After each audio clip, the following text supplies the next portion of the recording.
Boa noite a todos. Eu queria, mais uma vez, aqui em nome da Liga, agradecer a professora Fabiana por estar se disponibilizando aí em dar essa aula para a gente, ministrar essa aula, né? Vou falar um pouquinho aqui sobre o currículo, né? Então, como já foi mencionado, né, ela é mestranda em atenção em saúde pela Universidade Federal do Triângulo Mineiro, tem experiência em unidade de terapia intensiva e pediátrica, unidade de terapia intensiva do adulto, maternidade, pronto atendimento em ginecologia e obstetrícia, no Hospital Mário Palmério, hospital universitário, né, especialização em urgência e emergência pela Universidade de Uberaba e a bacharel em enfermagem pela Universidade de Uberaba também. Muito obrigado e fique à vontade. Obrigada, eu gostaria de oferecer uma boa noite para todos, tá? É um prazer estar aqui falando sobre um assunto que é tão importante para nós enquanto profissionais da saúde. Eu estou muito honrada de fazer parte desse momento de vocês e agradeço o convite. Bom, espero também que estejam todos bem, todos se cuidando, tá? Quanto à apresentação, o Moab acabou que me apresentou por completo. Minha graduação realmente foi pela Uniub, em enfermagem, sou enfermeira. A partir disso, eu fiz um curso de urgências e emergência, especialização. Tive experiência no Mário Palmério como enfermeira trainee. E a partir disso, iniciei agora no mestrado, também focado muito na área de urgência e emergência e paciente crítico, tá? Que é o programa de atenção à saúde. Vamos começar então. Qualquer coisa, vocês podem, dúvidas, vocês podem ir me pausando e a gente vai discutindo tranquilamente, tá bom? Eu vou colocar aqui para apresentar a tela completa e aí eu não consigo ver o chat. Então, vocês podem me interromper a qualquer momento, tá? Então, hoje a gente vai estar falando, então, de atendimento às vítimas de trauma, tá? No qual o conteúdo que vai ser abordado vai ser o conceito de trauma. Então, o que é o trauma? A parte epidemiológica, alguns procedimentos do atendimento pré-hospitalar. Lembrando que o atendimento pré-hospitalar ele segue um protocolo do PHTLS, e esse protocolo é o XABCD do trauma. Então, é algo muito voltado a todos os cursos. Tá? Então, quem for atuar na assistência a esse tipo de paciente, acaba que tem que seguir esse protocolo. Tá? Depois a gente tem a parte de preparação, reposição volêmica e medidas complementares, que aí a gente se volta mais para a área da enfermagem, ok? O objetivo da nossa aula é compreender a assistência de enfermagem às vítimas de trauma, por meio da definição do trauma e do desenvolvimento de um pensamento crítico no atendimento a essa vítima, como também a descrição da nova abordagem, né, ao trauma, que é o PHTLS, por meio do XABCDE, e citando medidas complementares no atendimento a esse paciente. Lembrando que essas medidas complementares se baseiam muito no atendimento secundário. Tá? Bom, inicialmente é necessário definir o que é o trauma. Tá? O PHTLS de 2019 traz que é um evento nocivo que advém da liberação de formas específicas de energia ou algum tipo de barreira física, tá? Quando comparado a um fluxo normal de energia. Um exemplo básico, e é o que mais acontece na nossa realidade, os acidentes automobilísticos. Então, imaginem um carro em uma velocidade ali normal, ele já está liberando um fluxo de energia, mas esse fluxo é um fluxo o quê? Considerado normal. Imaginamos que vem um caminhão e acaba tendo ali uma colisão, né? Esse carro bate nesse caminhão. O que acontece ali? Ali vai ter uma liberação de um fluxo de energia, o que? Anormal. Então, em comparação, quando há essa energia, perdão por conta do caminhão que passou aqui, quando há essa energia ou essa barreira física, acontece ali um evento nocivo, tá? E aí alguns tipos de energia que nós temos. Nós temos, então, inicialmente, energia mecânica, que é aquela que se obtém a partir de um objeto que no caso, está em movimento. Como eu dei o exemplo, os acidentes automobilísticos. Nós temos a energia, no caso, mecânica, tá? Que é a energia que no caso é resultante da interação de uma substância química com o tecido humano exposto. Um exemplo da nossa realidade aqui do Brasil é a soda cáustica. Tá? É um dos tipos de trauma por energia química e que são assim mais comuns na nossa realidade. Nós temos a energia térmica também, que é a energia associada a altas temperaturas e ao calor, que no caso é das queimaduras. Por isso que quando a gente fala em assistência ao paciente queimado, a gente fala que a gente tem que seguir o atendimento como se fosse um trauma, tá? Por conta disso, que a energia térmica é um tipo no caso, de evento. Nós temos a energia por radiação, que consiste em qualquer onda eletromagnética que trafega em raios, porém não possui uma massa. Aqui o exemplo é o raio-x, a radioterapia, são tipos de energia por radiação. Tá? E nós temos também a energia elétrica, que é aquela resultante da movimentação de elétrons entre dois pontos. Tá? Quando a gente pensa entre dois pontos, quais seriam? E qual o exemplo de energia elétrica? Nós temos, então, a energia no caso, a própria energia elétrica mesmo, né, por choque, e nós temos por raio. Quando a gente fala em dois pontos, seria porque o raio entra num ponto e ele sai por outro. Então, ali eu tenho dois locais que eu tenho esse trauma, além daquele que eu não consigo observar, que eu não consigo medir ali naquele momento. Seriam ali os órgãos internos que seriam afetados. Isso vai depender do quê? Do ponto de entrada e do ponto de saída. Em relação a essa definição e a esses tipos de energia, alguém tem alguma dúvida ou pode passar? Se vocês puderem falar no áudio, só para mim ir acompanhando. Acho que está tranquilo, o pessoal ainda não mandou nenhuma dúvida, não. Ok, qualquer coisa, então eu dou continuidade e vocês me interrompem, tá bom? Bom, em questão de dados epidemiológicos, a Organização Mundial da Saúde, lá em 2019, ela traz que cerca de 1,5 milhões de pessoas elas morrem a cada ano em decorrência de algum tipo de acidente de trânsito. Então, é um número muito significativo e é a principal causa de morte quando a gente cita sobre o trauma. A Agenda de 2030 para o Desenvolvimento Sustentável, ela fixou uma meta. Eles consideravam essa meta uma meta ambiciosa, tá? Quanto à segurança no trânsito. Eles falavam que essa meta ela consistia em reduzir em até, no caso, a metade até o ano de 2020, ou seja, até o presente ano, o número de mortes e feridos por acidentes de trânsito em todo o mundo. O que acontece? O que a gente observa hoje? Diminuiu? Diminuiu até consideravelmente. Mas será que essa diminuição foi por conta da segurança mesmo no trânsito que está ok? Ou foi por conta da pandemia? Será que eles estão, no caso, divulgando dados em relação a isso? Vocês veem que hoje, o que acontece? Está muito voltado e muito focado ao Covid, a pandemia. Então, antes a gente ligava no jornal, o que aparecia? Acidente, um atrás do outro. Hoje a gente liga o jornal, qual que é o principal assunto? O Covid. Então, qual que foi a vertente para essa diminuição? Aí, quanto que será que diminuiu? Porque não foi lançado ainda artigos se referindo a essa diminuição. Então, será que é porque está focado muito no Covid, na pandemia? Então, é algo a se pensar, tá bom?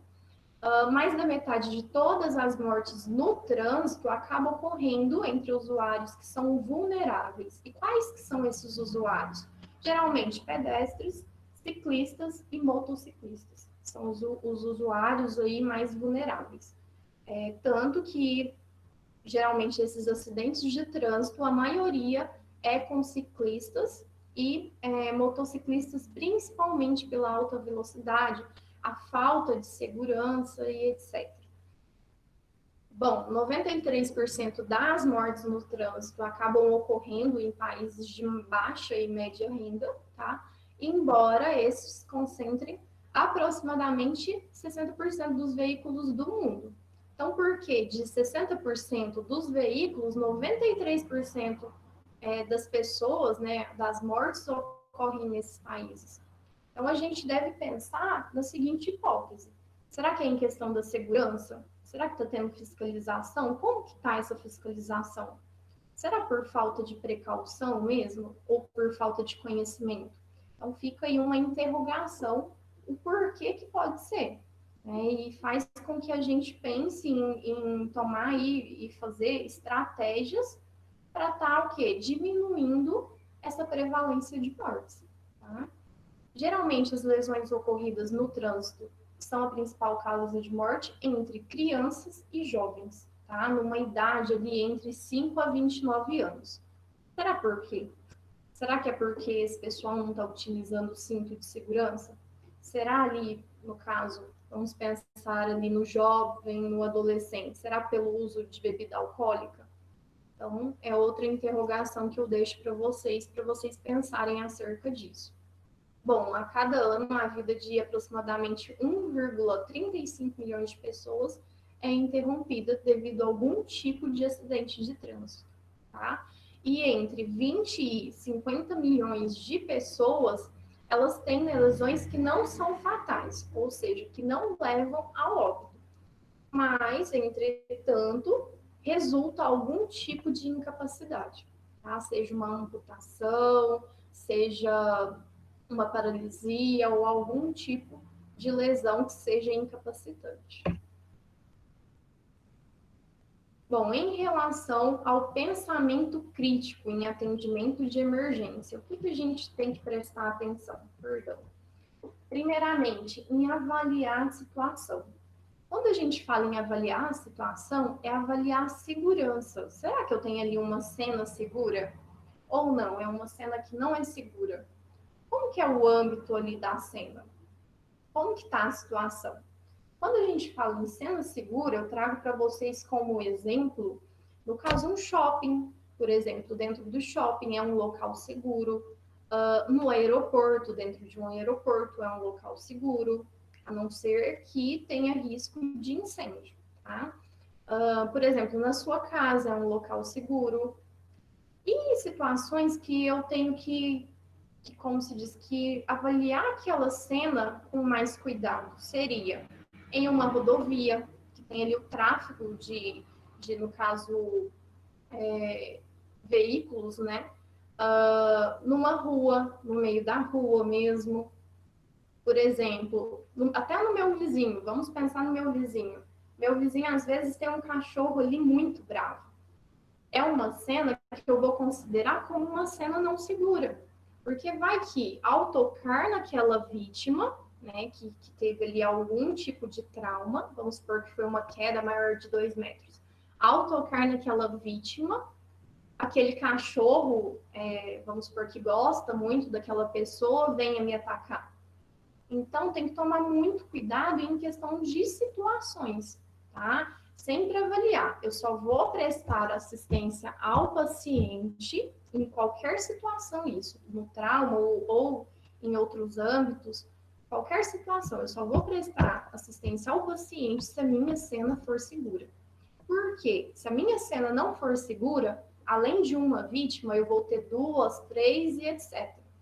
Tá? Então, sempre avaliar. E quando eu falo em situação da cena, eu tenho que prezar pela segurança minha, do paciente, como também dos curiosos que estão ali em volta. Tá? Então, pensar em questão disso, ok? Em seguida, o que eu vou fazer? Avaliar o paciente. Como que está essa vítima? Como que está esse paciente? Ele está consciente? Ou não? Ele está inconsciente? Ele tem alguma lesão ali grave? Ou ele está com padrão respiratório ineficaz? O que está acontecendo com ele? Por quê? Porque quando você ligar lá para um serviço móvel de emergência, ou até mesmo se você for do próprio SAMU, inicialmente quem liga vai falar mais ou menos como que está a situação. Mas vamos supor que você estava passando pela rua e encontrou lá uma vítima de algum acidente automobilístico, por exemplo. Então você tem que avaliar como que o paciente está para passar a condição que aquele paciente está para o serviço móvel de emergência, que é o SAMU ou o Corpo de Bombeiro, ou algum outro tipo de serviço que tenha ali no momento, tá? Feito a avaliação do paciente, o que eu vou ver? Os recursos que são disponíveis para mim estar executando um plano de ação. Vamos supor que ele tem ali um padrão respiratório ineficaz. Ele está com uma dificuldade para respirar, está meio agônico. O que eu vou fazer? Então, o que eu vou avaliar?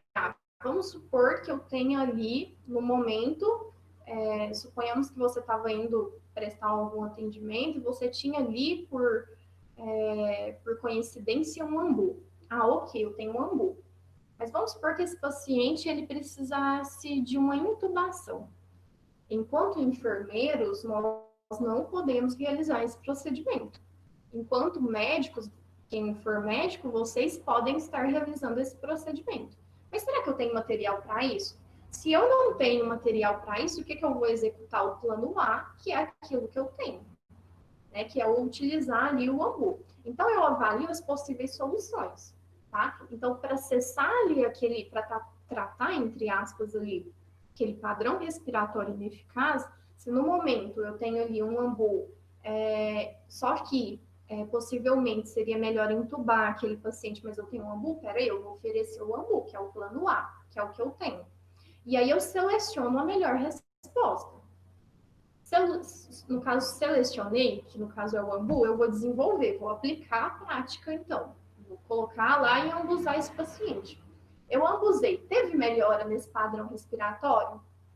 Fabiana, não teve. Então, o que eu vou fazer? Eu vou reavaliar a resposta do paciente. E aí, eu vou para o meu plano B, tá? Aí, vamos supor, a única solução nesse caso aqui vai ser, por exemplo, a intubação mesmo. Então, eu tenho que aguardar ali o serviço móvel de urgência. O que eu vou fazer naquele momento? É a AMBU e a abertura das vias aéreas, tá? Mas isso vai de situação para situação. Eu dei o exemplo do padrão respiratório, mas vamos supor que fosse uma hemorragia, né? Tem ali uma fratura de fêmur. Aí o que você tem ali no momento? Então, você não tem ali algo para fazer a compressão inicial, né? Não tem algo para garrotear ali o membro. Vamos falar assim, o que você vai fazer? Arranca uma blusa, alguma coisa e amarra, é o que você tem ali no momento. É para fazer uma atadura, alguma coisa do tipo. Então, sempre avaliar com o paciente com aquilo que você tem. E aí a gente faz os ajustes ou alterações necessárias em relação a esse plano de ação, tá? Para melhor ali atender e solucionar aquele paciente, aquela intercorrência, aquele acidente. Quando eu falei em pensamento crítico e principalmente avaliação da cena, quando vocês olham essas figuras, o que dá para imaginar? A da ambulância do SAMU virada, o quê? Alta velocidade. Se eu não me engano, no próximo slide, eu vou estar falando em relação a isso. A gente tem um tempo para atender essa vítima, tá? Só que tem que ser um tempo, mas um tempo rápido, adequado, com segurança. Não adianta sair loucamente para atender essa vítima e colocar em risco toda a equipe. Então, sempre pensar dessa forma. A imagem de cima do carro e um poste. O que é o risco ali? Risco de choque. Tá? Risco de mais de uma pessoa ali ter algum problema em questão de levar um choque. Tá? O outro, um caminhão que você parece, né? Que tinha o quê? Combustível, vazamento de combustível. Qual que é o risco que eu tenho ali? Um risco de, no caso, uma explosão. Então, eu vou prestar o atendimento ali, é uma cena segura? Não é, tá?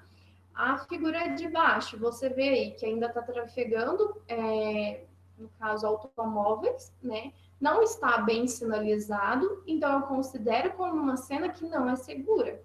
Ali você vê uma quantidade grande, né, relativamente de pessoas. Então, todas aquelas pessoas ali, por falta de sinalização, elas acabam colocando a vida delas em risco. E a sua própria vida, por falta de sinalização e até da vítima que está ali naquele momento, está sendo colocada em risco. Tá? Então, sempre pensar, eu só vou prestar um atendimento se a cena for segura. Bom, quando eu falo em procedimentos do atendimento pré-hospitalar, que seria ali o SAMU, o Corpo de Bombeiros ou algo do tipo. Quando eu falo em atendimento pré-hospitalar, eu tenho que ter toda uma preparação.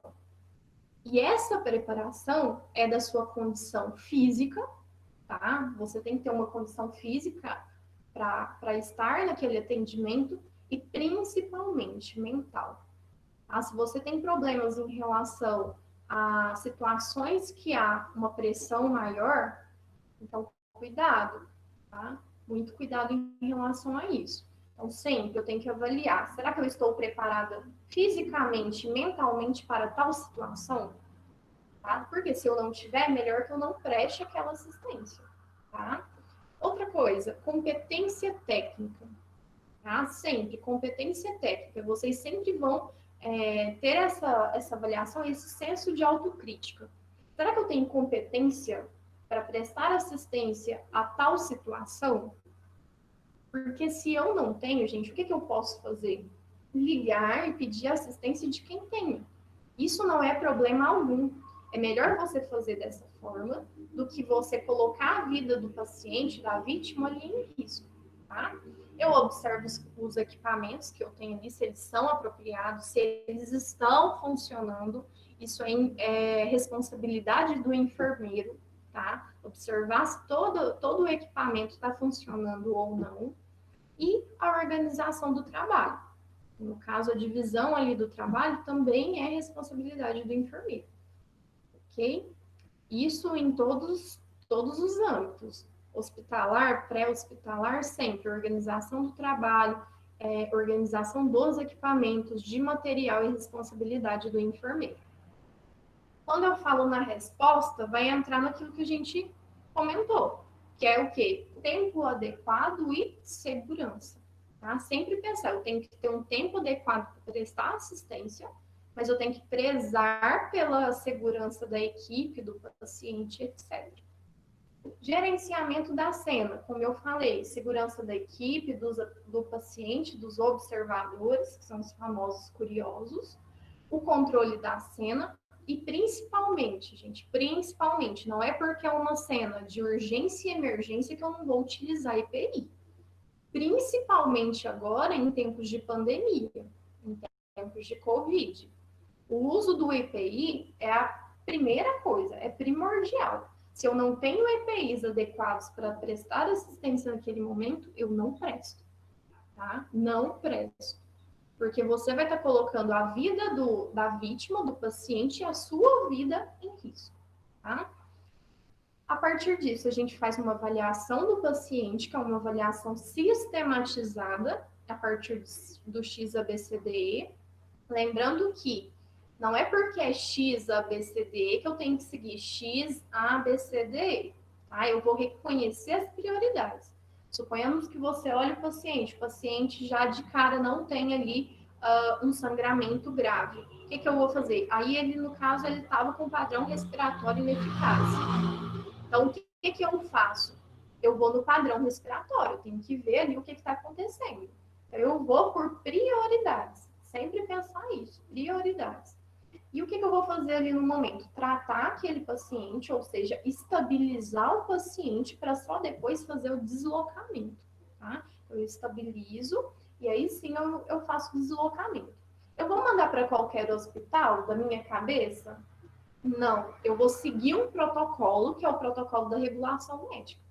Então, eu ligo na regulação médica e falo a situação do paciente e eles vão me falar para onde que eu vou estar encaminhando essa vítima. Tá? Sempre antes de encaminhar, de deslocar, a gente tem que ter isso já ok ali, por quê? Porque imagina, você pensa assim, antes, a gente liga no caminho, vamos já mandando.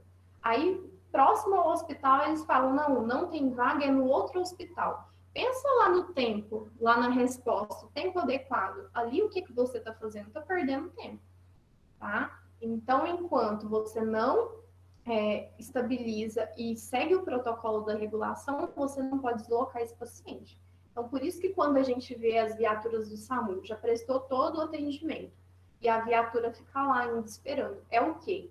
Eles estão seguindo o protocolo da regulação, tá? E deve o quê? Conhecer o sistema de rotas da localidade. Nunca a gente pega e tenta um caminho que a gente não sabe. A gente tem que conhecer os caminhos e conhecer de uma forma que faça com que chegamos mais rápido até o local de destino, tá? Isso geralmente é o condutor. Mas suponhamos, já teve situação de eu entrar na ambulância e o condutor não saber qual que era o melhor caminho. Então, acaba que, enquanto profissionais da saúde, enfermeiro, médico, etc., a gente tem que fazer, no caso, esse sistema, tá, de rotas. Feito isso, a gente vai estar fazendo a transferência e o relatório. Esse relatório, gente, tem que ser muito bem feito. Não é qualquer relatório. Por quê? Porque as informações ali, elas são concisas, tá? E elas têm que manter a privacidade do paciente. E elas vão ser fornecidas, no caso, uma via fica para o hospital, então o hospital vai saber ali tudo que você fez naquele pré-atendimento, na parte que você estava fazendo aquele tratamento, estabilizando o paciente. Então, vamos supor que iniciou uma reposição volêmica e tem que dar continuidade lá no hospital. Então, você vai saber pelo relatório quanto já foi infundido, que hora que começou, tá? Então, isso tudo tem que estar muito bem preenchido, tá? E aí a gente preza o preenchimento completo da ficha de atendimento, tá? Feito isso, deixou o paciente lá no hospital, o que a gente vai fazer? Vai fazer o retorno para a base, que geralmente faz o reabastecimento e manutenção da viatura, faz a limpeza dessa viatura. E aí ela já estará pronta para outro atendimento, tá?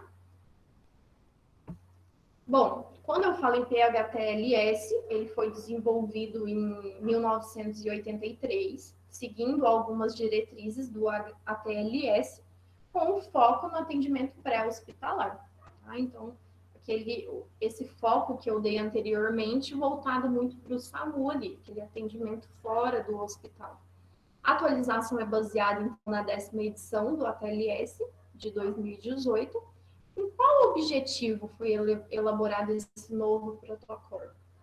Reduzir a mortalidade e lesões por trauma, como também fornecer aos prestadores de cuidado, ou seja, aos profissionais de saúde, o conhecimento e habilidade. Tá? Para quê? Para prestar cuidados apropriados aos pacientes com trauma. Então, esse é o objetivo aí do PHTLS. Ele é um livro muito bom, quem tem interesse nessa parte de atendimento pré-hospitalar, SAMU e etc., eu aconselho comprar. Tá? Bom, quando eu falo em novo protocolo do PHTLS, principalmente ali a avaliação primária, em 2014 ela era o quê? O ABCDE, que era ali a abertura das vias aéreas, a estabilização da coluna, ventilação, circulação, avaliação neurológica e a exposição com o controle da hipotermia desse paciente. Hoje, o que foi adicionado? Né? O que em 2018 adicionaram? A hemorragia exsanguinante, tá? Que é aquele sangramento externo grave. Né? Quando você olha o paciente, você já vê ali aquela poça de sangue, suponhamos. Tá? Então, esse sangramento, ele é algo ali primordial, tá? Ele é um dos primeiros itens. E aí depois segue, então, a abertura de vias aéreas, estabilização da coluna, ventilação, circulação, avaliação neurológica e exposição, tá? Eu vou agora destrinchar um pouquinho de cada um desses itens. Bom, quando eu falo, então, no X, que é o controle ali de hemorragias exsanguinantes, Primeiro, a gente tem que localizar a fonte do sangramento. Qual que é o local? Tá? E ali, localizei a fonte do sangramento, o que eu vou fazer? Aplicar pressão na fonte, até que esse sangramento pare. A Fabiana não parou. O que eu vou fazer? Utilizar algum tipo de curativo hemostático, tá? Mas vai ser difícil ali ter algo no local. Ou eu utilizo o tourniquet, né, que é o garroteamento, que é algo mais fácil, né, de se fazer, para interromper mesmo esse sangramento, tá? Se tiver algum coágulo, eu vou diluir ou estourar? Não, de forma alguma, tá? Se você estourar ali, vai voltar toda a hemorragia, tá? E quando eu falo em diluir, vamos supor, tem que lavar aqui, vamos lavar com soro ou com água. Não, gente, vai voltar toda aquela hemorragia. Então, eu evito estourar coágulos e diluir o sangue, tá bom? Algumas imagens aí para vocês verem. No caso curativo, a compressão, lembrando que a compressão tem que ser uma pressão forte ali no local, senão não vai cessar aquele sangramento, aquela hemorragia. E ali a gente vê nesse homem, né, nessa vítima caída, a gente vê que é uma hemorragia grande. Quando eu brinco lá da poça de sangue, aí é um exemplo, tá? E aí vocês que são da Liga de Ortopedia, quando vê uma cena dessa, meio que, desculpe o termo, brilha os olhinhos, né? Para vocês que gostam. Eu já fico com uma taquicardia. Bom, quando eu falo então ali do torniquete, dando continuidade, a gente vai aplicar um torniquete apertado, tá? O suficiente para quê? Para bloquear o fluxo arterial e ocluir o pulso distal, tá? É só o suficiente para isso. Bloqueou, eu apertei uma quantidade que eu consegui bloquear, é ali o limite. Aí eu não vou apertar exageradamente.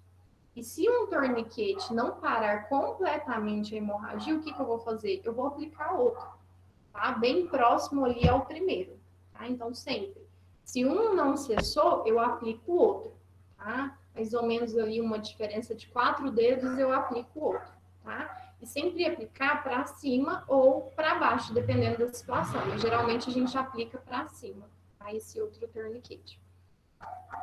Uma vez aplicado, o local do torniquete não deve ser o quê? Coberto, tá? No caso, ele deve ser visto e monitorado o tempo todo, tá? Então, fez o torniquete, eu não cubro o paciente, eu deixo exposto ali o local do torniquete. E uma vez aplicado, o torniquete deve ser deixado no lugar até que não seja mais necessário. Você não vai deixar ali o torniquete horas e horas e horas. Por exemplo, você fez o torniquete, chegou no hospital, ali tem um bloco já cirúrgico, dá para fazer algo. O que eu vou fazer? Ali eu vou avaliar para estar retirando aquele torniquete. Eu não vou deixar aquele torniquete. Por quê? Risco de amputação, tá? Então, sempre tomar cuidado com isso. Aí tem alguns tipos de torniquetes, tá? Geralmente a gente faz esse manual mesmo, dessa figura em desenho aí abaixo.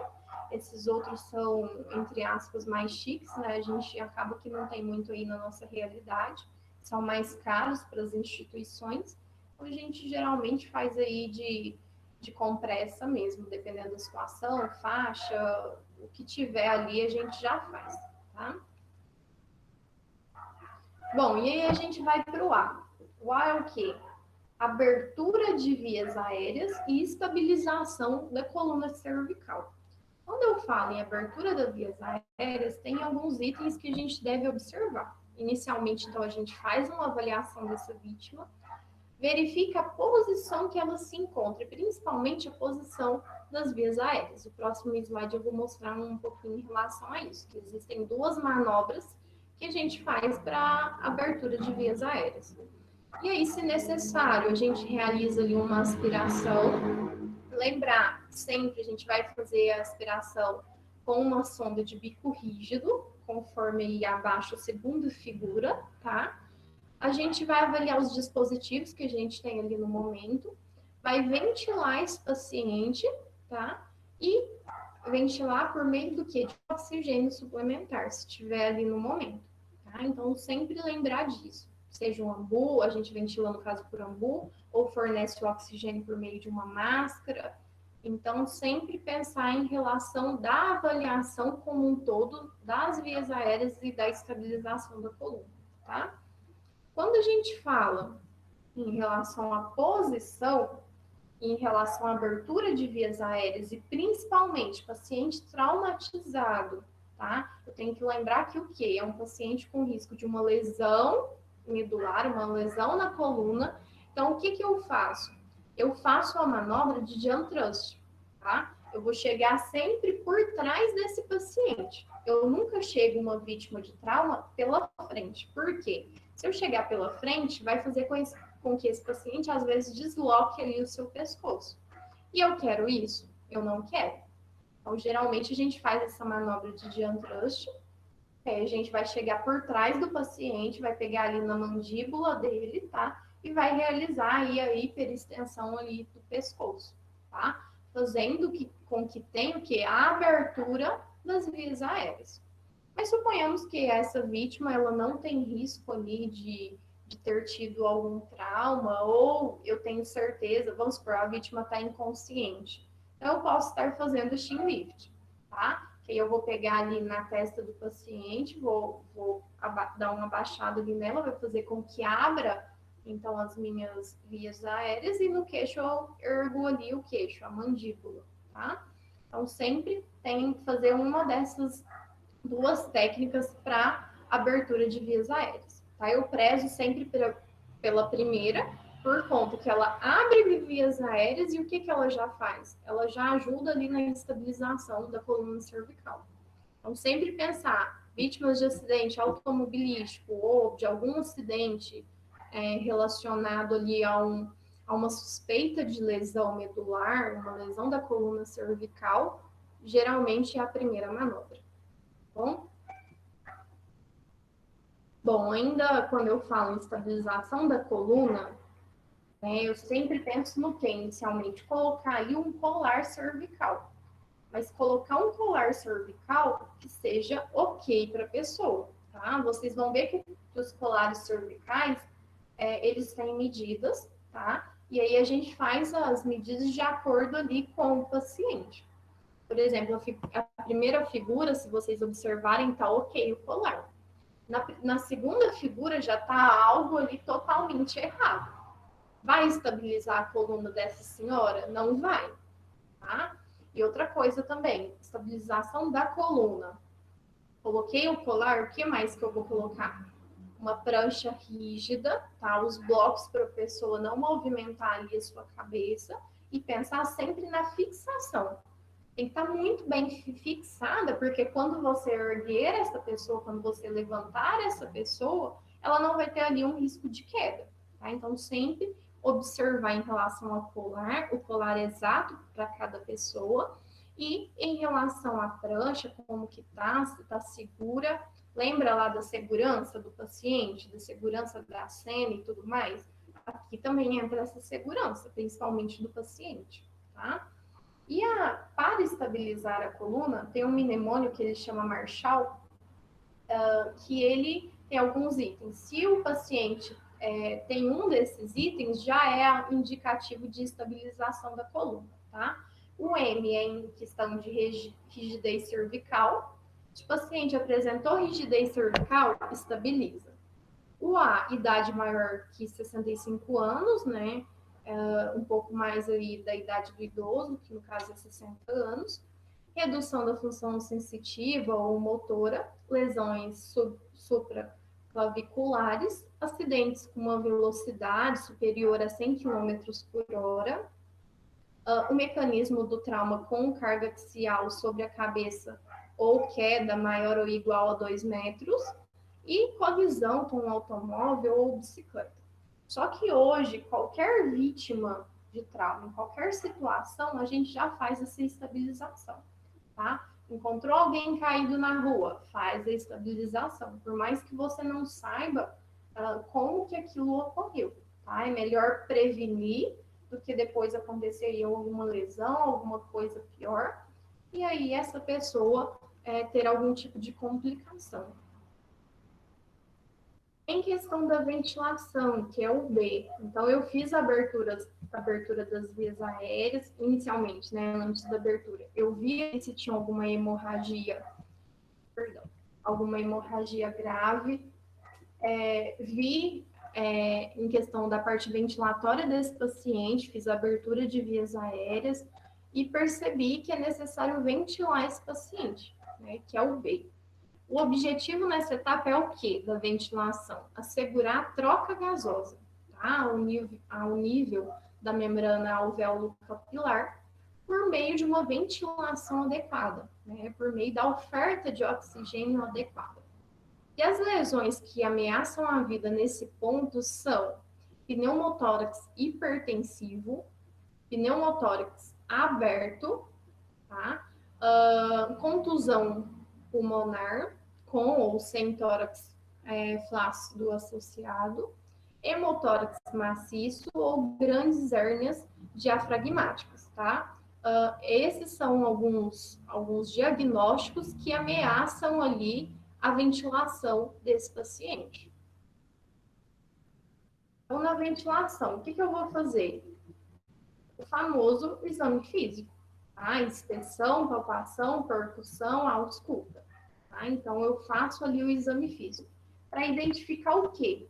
Algum tipo de dor no peito, taquipneia, sofrimento respiratório, se esse paciente está com taquicardia ou se ele está com uma hipotensão, se ele tem um desvio traqueal para longe do lado da lesão, se ele tem uma ausência unilateral de sons respiratórios, se ele tem hemitórax elevado, sem movimentos respiratórios, ou distensão das veias jugulares, ou até mesmo cianose. Acaba que é uma manifestação mais tardia quando comparado com esses outros sinais e sintomas. Tá? Quando eu falo de pneumotórax hipertensivo, o que eu tenho que fazer? Descompressão torácica. Tá? Que geralmente quem faz é o médico, tá? Então, vai fazer uma punção torácica ali no quinto espaço intercostal na linha axilar média, tá? Ou até mesmo o médico instala um dreno, tá? Que deve ser feito ali utilizando um menor calibre, geralmente é entre 28 e 32 o calibre desse dreno. Tá? Então, como vocês observam aí na imagem, a gente geralmente pega um abocate mais calibroso, como na primeira imagem, para fazer essa descompressão. Ou a segunda imagem, que é do dreno, tá? Faz a drenagem aí desse tórax. O que eu vou fazer primeiro? Vou tentar fazer uma descompressão torácica. Ah, não deu certo, não descomprimiu. Aí sim eu vou para o dreno, tá bom? E lembrando que são procedimentos de responsabilidade dos médicos, mas quem que vai tomar conta aí desse dreno? Quem que vai observar esse dreno? O enfermeiro. Então, quem faz a troca do selo d'água é o enfermeiro. Então, sempre pensar em relação a isso, não deixar esse dreno lá encostado no chão, né? Não encostado, mas no chão mesmo, já vi várias vezes. Trocar o selo d'água com cuidado, pensar que dentro ali daquele recipiente é um recipiente estéril, então tem que tomar todo um cuidado para não contaminar. Tá? Então, sempre pensar em relação a isso. Ainda, quando eu falo em pneumotórax hipertensivo, como vocês veem aí na figura do desenho, né? Acaba que o pulmão, ele comprime e aquele espaço ali, ele fica cheio de ar, tá? Do outro lado, a gente tem aí um raio-x que vocês conseguem ver do lado esquerdo um pulmão ok, um pulmão normal, e do outro lado direito um pulmão que está totalmente comprimido. Você não consegue identificar ali cadê o pulmão. Tá? Então, sempre observar muito bem o raio-x, como que está o pulmão desse paciente. Aqui a gente já tem um pneumotórax aberto, tá? Pneumotórax aberto, geralmente aí é por lesões de arma branca, dependendo da situação, arma de fogo. Então, sempre vai ser ali uma lesão aberta, tá? Então, o que geralmente é feito? Um curativo de 3 pontas, tá? Nesse caso aqui, vamos supor que não tem o médico ali no momento, o enfermeiro ele pode estar fazendo esse curativo, tá? Pode e deve estar fazendo esse curativo. Então, a gente fixa 3 pontas e deixa uma aberta. Por quê? No momento ali de inspiração e expiração, esse local, ele acaba, vamos supor, esse papel, ele acaba comprimindo ali no local. Isso faz com que não entre, né, oxigênio, não entre ar por essa lesão, tá? Então, acaba facilitando. Bom, quando eu falo em circulação, eu vou observar ali sinais de choque desse paciente, tá? E pequenas hemorragias também. O choque é definido, no caso, como uma diminuição da perfusão tecidual e tem uma redução da oferta de oxigênio e da produção de energia pela célula, tá? No trauma, sempre, coloquem isso na cabeça de vocês. No trauma, até que se prove o contrário, toda causa de choque é a hemorragia, até que se prove o contrário, tá? A identificação do choque e controle de hemorragia pelos tais sinais como taquicardia, enchimento capilar maior que 2 segundos, confusão mental, dispneia, cianose e hipotensão. O paciente apresentou esses sinais, é choque. E choque o quê? Hipovolêmico, tá? Sempre pensar nisso. Bom, ainda em relação à circulação, a gente organiza ali um transporte rápido, tá? Para uma instalação apropriada, mantém o paciente aquecido, tá? Imobiliza ali as principais fraturas que ele tiver para minimizar a perda de sangue, mas lembrar que fraturas grandes já vão ser imobilizadas lá no X inicialmente, tá? Obtém um acesso intravenoso, tá? Algumas literaturas vão falar o seguinte: obtém ali 2 acessos. Obtém um acesso. O que é indicado hoje? Hoje fala de um acesso calibroso, mas o que eu indico para vocês?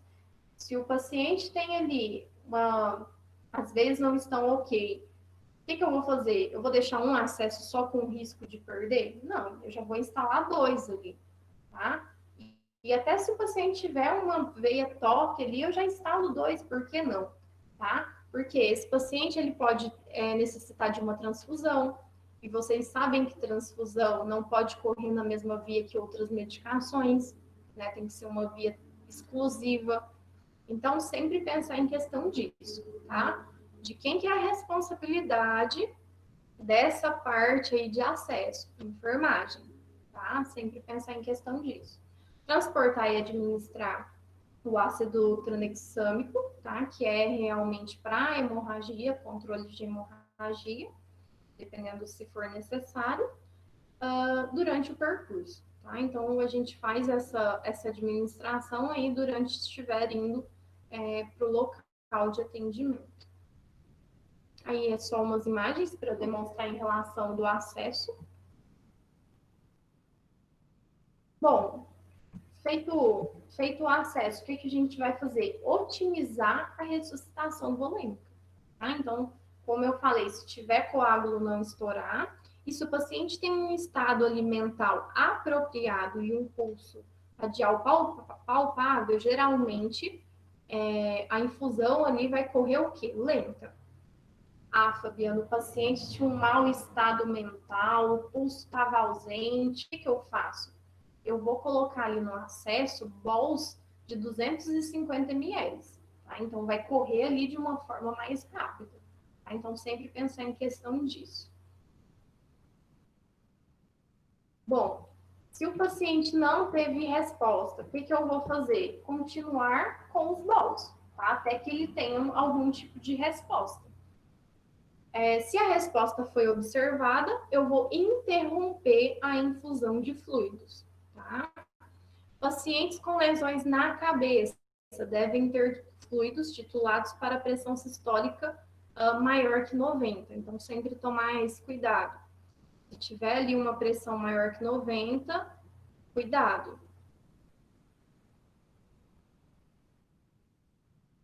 controle de hemorragias, né? Como eu falei, aqui já seriam hemorragias menores. Igual essa imagem aí, a gente já considera como uma grande hemorragia, entraria lá no X, tá bom? Só para deixar claro, só coloquei a imagem para exemplificar mesmo. O tratamento proposto para controle do foco de hemorragia na sala de emergência geralmente é a compressão do ferimento, tá? Aqui, lembrando, no C vai ser um ferimento menor, tá? Uma lesão menor.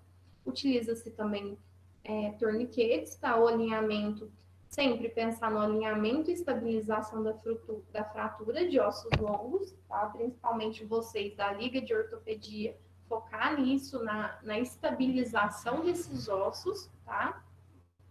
A aplicação de algum dispositivo para restaurar o volume pélvico, como, por exemplo, o envolvimento da mesma com lençol ou até mesmo talafix, tá? Que é uma tala mesmo, para vocês estabilizarem esse local. Se vocês observarem, então a gente tem nessa figura, tem uma lesão aí grande, uma lesão séria, tá? Um risco de hemorragia enorme, entraria, como eu falei lá no X, hemorragias grandes. E aí, anteriormente, ó, foi feito um tourniquet, tá? Então, vocês observam aí que eles conseguiram cessar, aparentemente, essa hemorragia com o tourniquet, apenas um, tá bom? Só para demonstrar algumas imagens para vocês verem, principalmente vocês da Liga de Ortopedia, pensar sempre nessas fraturas, que são fraturas, principalmente fratura de bacia, fratura muito grave, tá? Então, eu tenho que estabilizar essa fratura, avaliar esse paciente, tá? Tem dois itens que geralmente a gente utiliza. Esse laranja com azul eu nunca vi, eu acho que é algo mais difícil, um dispositivo mais difícil de se encontrar. Geralmente a gente faz com lençol, tá? É o que vocês vão ver na nossa realidade. Ossos também a gente utiliza, se tiver a talafix, ou até mesmo a gente utiliza ali o que a gente tiver no momento para fazer essa imobilização, tá? Voltar aí esse osso no lugar, tá? Dependendo da situação, é só caso cirúrgico, então você vai fazer o que puder ali no momento desse atendimento. O D, que é a avaliação do estado neurológico, que é por meio do quê? Da escala de Coma de Glasgow, tá? A escala de Coma de Glasgow, ela avalia e classifica a severidade do TCE, né, do traumatismo. Então, como leve, moderado e grave, tá?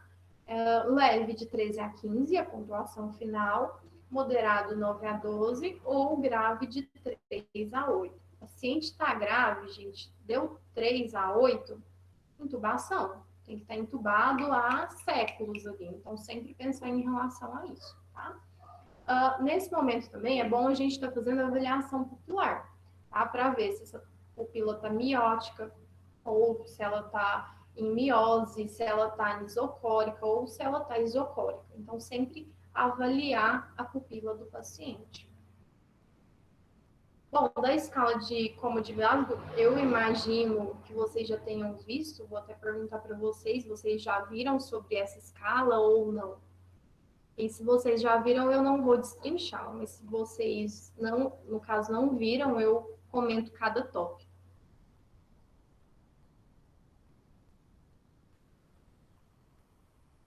Vocês viram ou não? Professora, existem diversos alunos de diversos períodos, né, dentro da liga. Então, eu acredito que alguns podem já ter visto e outros não. Ok, então eu vou destrinchar um pouquinho sobre ele. Tá? Então, ela avalia 3 itens, que é a abertura ocular, a resposta motora e a resposta verbal, tá? Na abertura ocular, geralmente tem uma pontuação, a nova escala agora, antes era de 4 a 1, a nova agora traz o NT, que é não testado, tá? Que a nova escala de Coma de Glasgow foi uma atualização agora de 2018, tá? Bom, ela traz ali os olhos abertos, tá? Que geralmente é a abertura ocular espontânea, ou ao som, no caso você tem que chamar o paciente para ele realizar essa abertura ocular, ou a pressão. Quando eu falo a pressão, seria, no caso, uma estimulação, um estímulo doloroso. A gente vai ali no externo do paciente e acaba fazendo ali uma fricção, e essa fricção acaba sendo bem dolorida. E aí a gente faz essa fricção, se ele tem, no caso, a abertura a essa fricção, quando eu faço esse estímulo de dor, eu pontuo como 2. Ah, Fabiana, eu fiz esse estímulo de dor e não tinha nenhum tipo de abertura ocular. Então, ela é ausente, tá? Entra lá no 1. E se no caso, dependendo do paciente, eu não conseguir testar, aí eu coloco como não testável, tá? Em relação à resposta verbal, tá? Geralmente, quando a gente chama o paciente, conversa com ele, ele está orientado, a gente pontua como 5. Se eu conversei, ele falou nada com nada, vamos supor, eu perguntei para onde ele está. E ele pegou, onde ele estava, né? Ele pegou e falou que estava no shopping, sendo que ele estava no hospital. Então, ele está confuso. Eu vou pontuar como 4. Mas se eu conversei com ele, ele falou ali umas palavras que eu não consegui entender. Aí eu pontuo como 3. Ou se ele somente gemeu, somente teve ali uns gemidos, eu pontuo como 2. Agora, se eu converso com ele, não tem som nenhum, eu pontuo como 1.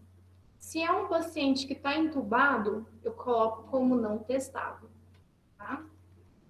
Em questão da resposta motora, a gente vai observar se ele consegue ali, por exemplo, você pede para ele levantar o braço, ele levanta, a pontuação é 6.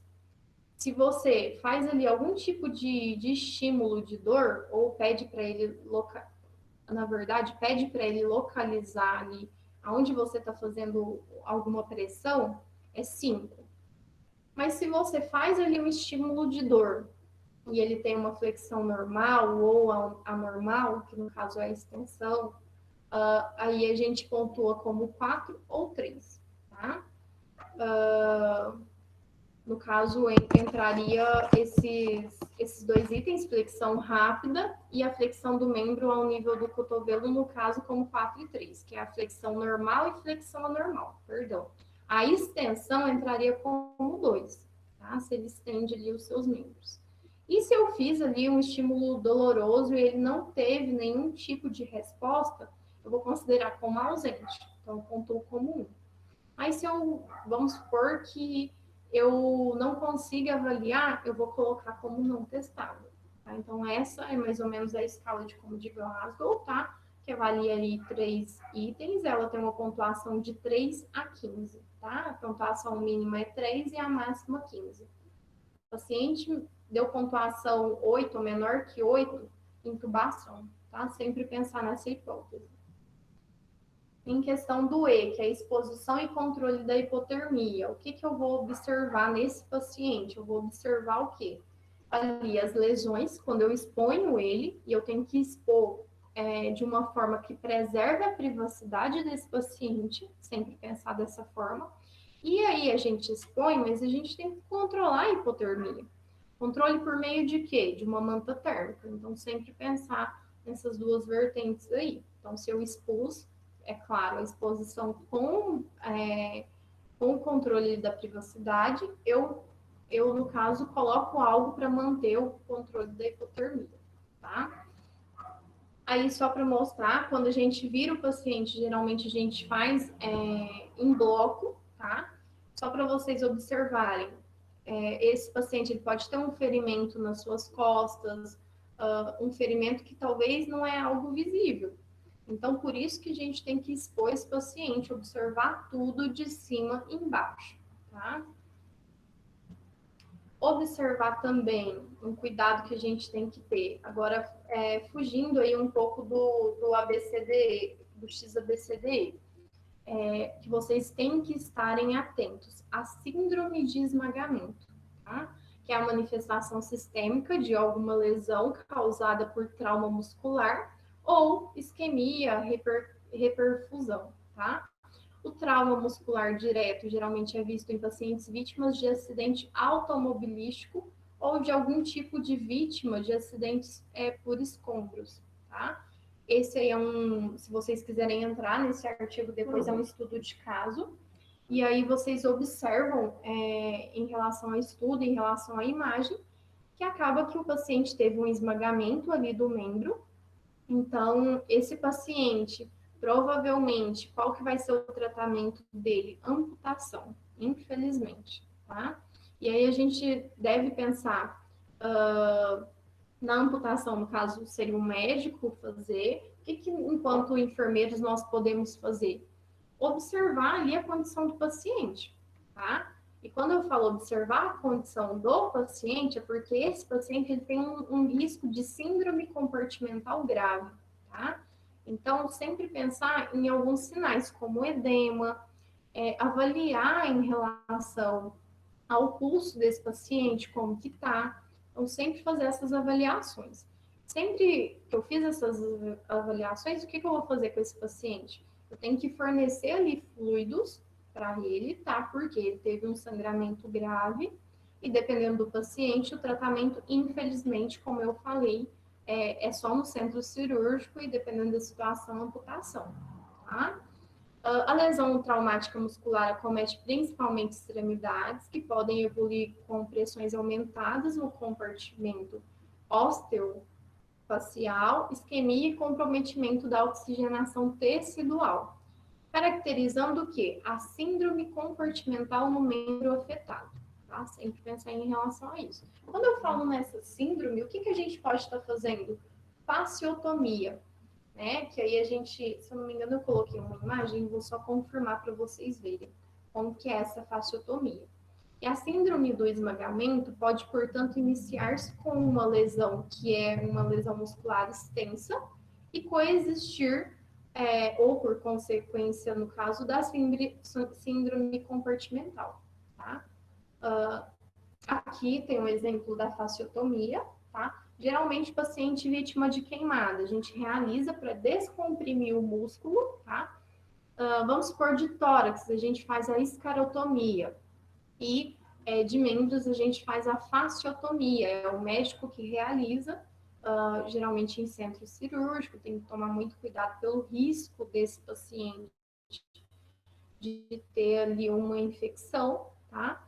E aí a gente faz para descomprimir esse músculo, bom?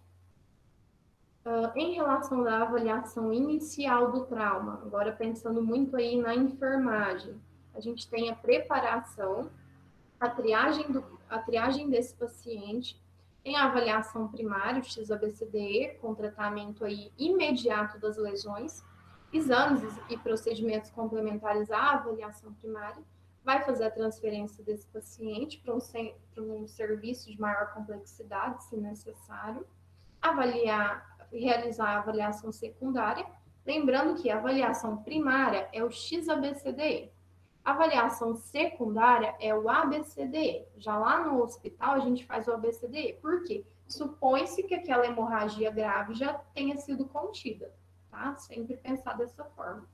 Monitorização contínua do paciente, reavaliação. E, por fim, o tratamento definitivo.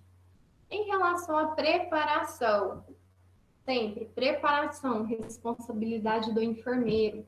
Eu vou organizar a sala de emergência. Eu vou deixar uma frase aqui com vocês para vocês lembrarem para o resto da vida de vocês em qualquer situação. Quem antecipa não sofre, tá? Então, inicialmente, eu organizo a minha sala para receber o meu paciente, tá? Deixo ali os dispositivos organizados e testados de monitorização hemodinâmica, material de intubação organizado e testado, tá? O ambu deve ser testado, o tubo deve ser testado ali, o balonete, para ver se está ok, se não está. O material para acesso venoso, por mais que esse paciente chegue ali com acesso, tem um risco de perder quando for passar ele de uma maca para outra, tá? O material para contenção de hemorragia é extremamente importante, para pequena cirurgia e procedimentos, que aí entraria, se necessário, a fasciotomia, dependendo, esse paciente não consegue chegar até o centro cirúrgico, então acaba fazendo ali mesmo, de alguma forma, dependendo da situação e do hospital. Material para toracotomia, para dreno de tórax e etc. Então, isso tudo, esses materiais são responsabilidade do enfermeiro. E sempre deixar o material já preparado, se isso for possível. Tá bom? Aí é só em questão de alguns materiais para vocês observarem, né? Alguns dispositivos que a gente acaba utilizando, de aspiração, monitorização, ventilação, imobilização, cirúrgico e etc.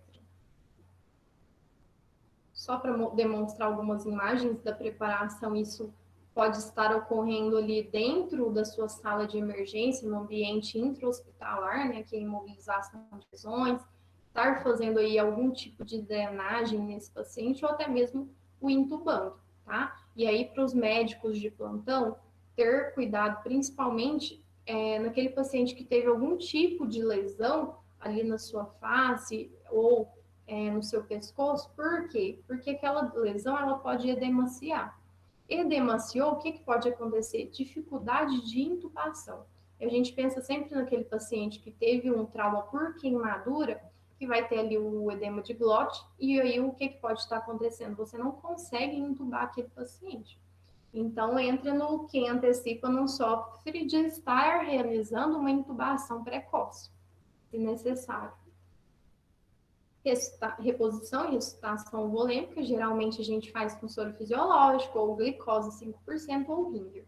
O Ringer lactato é a primeira escolha, e depois vem o soro, e por último, dependendo da situação, a glicose. Então, geralmente, a reposição volêmica vai ser por meio, de um gel calibroso, tá? No mínimo 18. Algumas literaturas traz 16, mas 16 já, entre aspas, saiu de moda, né? E a recomendação é a reposição da solução de cristalóide, que é o fisiológico ou o Ringer, tá? Lembrando que o Ringer é de primeira escolha, de 1.000 ml ali inicialmente, tá bom? Evitar a hipotermia desse paciente. Geralmente a solução deve ser infundida aquecida. Só que na nossa realidade não é algo que a gente vê, tá? É só algo que a literatura traz, mas infelizmente na realidade a gente coloca ali na temperatura ambiente mesmo.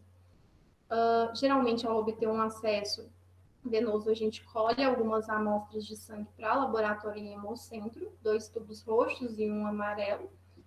Vai um para o laboratório e um vai para o hemocentro. Geralmente a gente vê a tipagem sanguínea desse paciente e, dependendo, se for necessário, já deixa ali pronto uma bolsa, caso seja preciso estar realizando ali a transfusão desse paciente.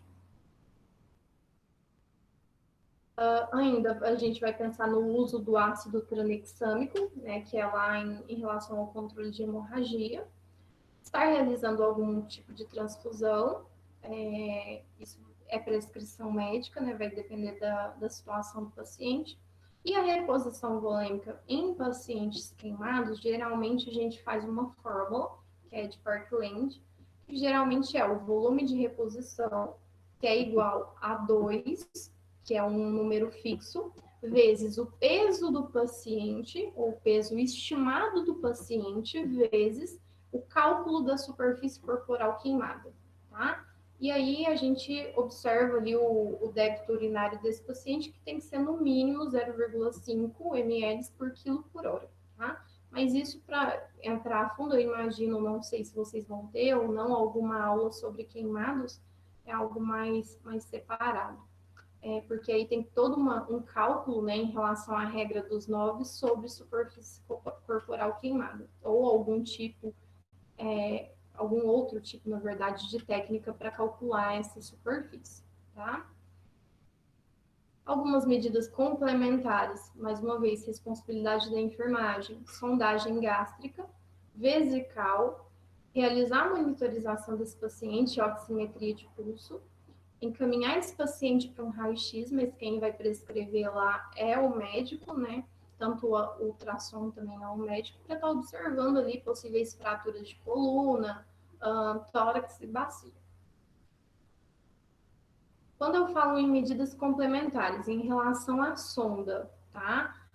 eu não faço uma sondação em nasogástrica, nasointeral, naquele paciente que tiver uma suspeita de fratura de base de crânio, tá? O paciente apresentou ali otorragia, nasolicorreia, otolicorreia, equimose periorbital, que é o famoso sinal de Guaxinim, como vocês estão vendo aí nessa imagem dos olhos, equimose retroauricular, que é o sinal de Blatter, que a gente fala que é da borboleta, atrás da orelha, ou fraturas graves na face, paralisia no caso, sétimo par craniano, a gente não realiza sondagem, tá? No caso, sondagem naso alguma coisa, nasogástrica ou nasointeral.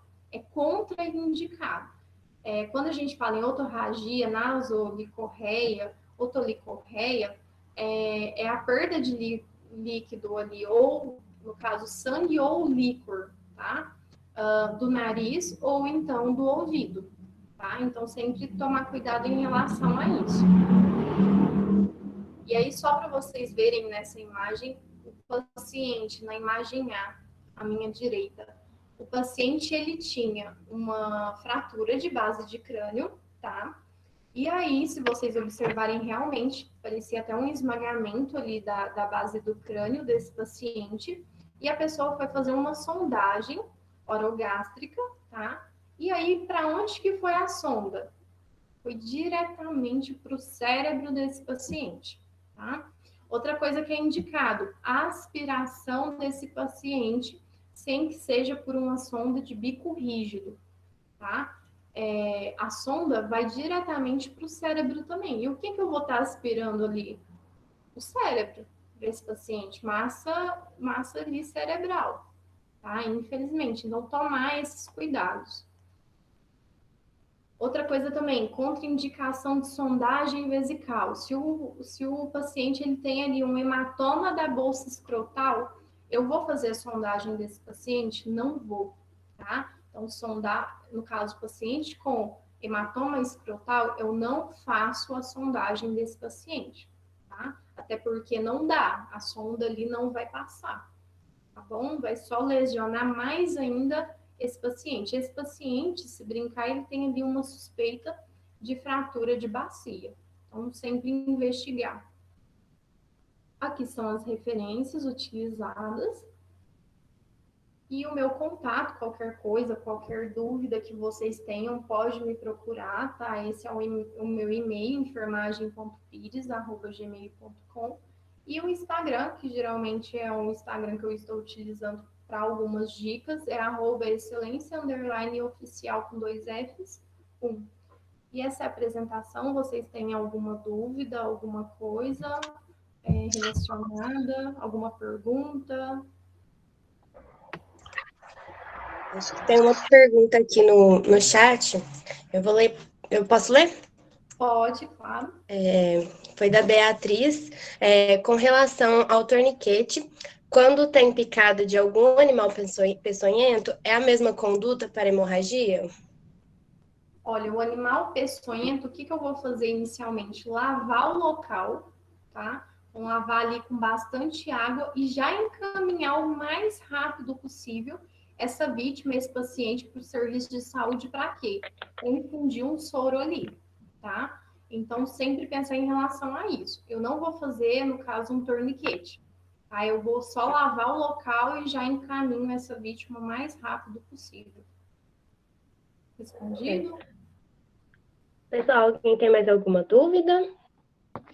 Alguém quer se manifestar?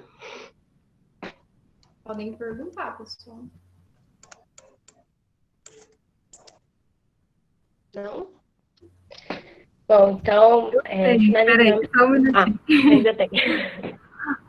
É que eu fico pensando assim, né? Aqui a gente está aprendendo, né?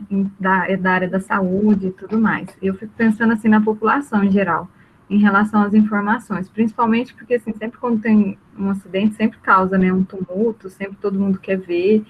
E eu sempre fico pensando naquelas situações assim, em que qualquer pessoa pode encontrar, né, alguém na rua, né? Não necessariamente vai ser alguém experiente, né? Assim, que vai ter recurso, enfim, não vai ser alguém de SAMU, né? Não sei que a pessoa tem muita sorte, né? De ter alguma coisa, assim. E aí eu fico pensando nessa questão, assim, do conhecimento da população, de como poderia melhorar isso, assim, da informação mesmo, assim, porque eu acho que todo mundo tem um papel muito importante nesse primeiro atendimento, nem que seja para ligar para o SAMU, que é a coisa mais importante no caso, né, que eu acho que esse foi o intuito, né, assim, do que a senhora passou para a gente, se você não tem condições disponíveis, não tem conhecimento, tá tudo bem, mas precisa saber o que fazer, sabe? Eu queria saber, assim, nesse sentido, assim, como você vê essa questão de como informar mesmo a população, enfim, como poderia melhorar isso, assim, para ter esse elo, né, entre todo mundo, né, que a gente já considera, eu me considero leiga, porque também se alguém parar do meu lado, eu falo, chama um médico, não sei o que está acontecendo, então, eu fico pensando muito nessa questão. Então, é algo que me atinge muito, muito, muito, muito. Que a gente observa que nos outros países já há treinamentos de suporte básico de vida nas Até escolas. desfibrilador na rua tem, né? Sim, sim, sim. E na nossa realidade, custa ter um desfibrilador numa universidade, ou no shopping, ou no aeroporto, que seria algo assim, que deveria ser obrigatório. E que a gente até já começou a fazer em relação a isso. A gente fez no ano passado, mas como foi algo assim, foi um piloto praticamente para a gente ver em relação se teria adesão ou não, era implementar para todos os cursos de primeiro a quarto período, mais ou menos, o curso de suporte básico de vida, tá? Era algo inicialmente que a gente pensava, não, vamos realizar nas escolas. Mas aí a gente pensou, gente, mas o pessoal da universidade, será que eles estão sabendo a respeito? Até dos cursos também da área da saúde. É porque tem alguns cursos que acabam não abrangendo da melhor forma, né, conforme seria, esse assunto que é tão polêmico, que é tão discutível. E que realmente, quando a gente pensa em sobrevida do paciente, quanto mais rápido eu atender essa vítima, quanto mais rápido eu atender esse paciente, melhor vai ser o prognóstico dele. Então, eu tenho que saber ali como proceder da melhor forma possível, o mais rápido possível. Então, é algo assim que eu aconselho, que eu falo sobre vamos investir em cursos, né? Eu estou vendo aqui o chat subindo. Vamos A gente investir. tem a fisioterapia, terapia ocupacional, enfermagem e medicina na liga. Então, eu acho que essa questão também, né, é muito diferente, eu acho, que o jeito que é abordado, eu acho. Eu Cada um penso é nesse abordado ponto. de uma forma. Alguns são abordados de uma forma mais superficial e outros de uma forma mais completa. Então, acaba que essas ideias elas têm que ser replicadas, têm que serem discutidas cada vez mais. Para quê? Para a gente disseminar informação. Vamos supor que hoje eu passei todo esse conhecimento para vocês e vocês comecem a disseminar informações. Então, pensa, de uma pessoa, vamos supor que na sua casa tem ali 4 pessoas, você disseminar essa informação para mais 4. Eu acho que a gente tem que investir nessas práticas, investir em cursos, né, abordando lá desde a escola. Vamos supor, vamos pegar do 8º período lá da escola até aquela pessoa que está lá na faculdade fazendo especialização e etc., de vários cursos. Então, é algo extremamente importante. Sim, obrigada. Por nada. Mais alguém tem alguma pergunta, algum questionamento? Fiquem à vontade.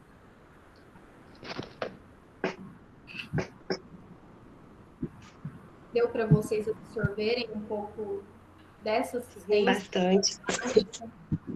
Bom, Podem comentar, pessoal, também, se quiserem. Acho que mais ninguém tem dúvida. Podemos finalizar, então? Sim. Sim, né? Bom, então agradeço novamente, professora Fabiana, pela disponibilidade, pela aula. Agradeço a presença de todo mundo, pela atenção e tenham todos uma boa noite. obrigada pela oportunidade. Muito obrigada. Podem me chamar, tá? Obrigada pela confiança e por terem me chamado para falar sobre esse assunto que é tão importante. Um abraço a todos.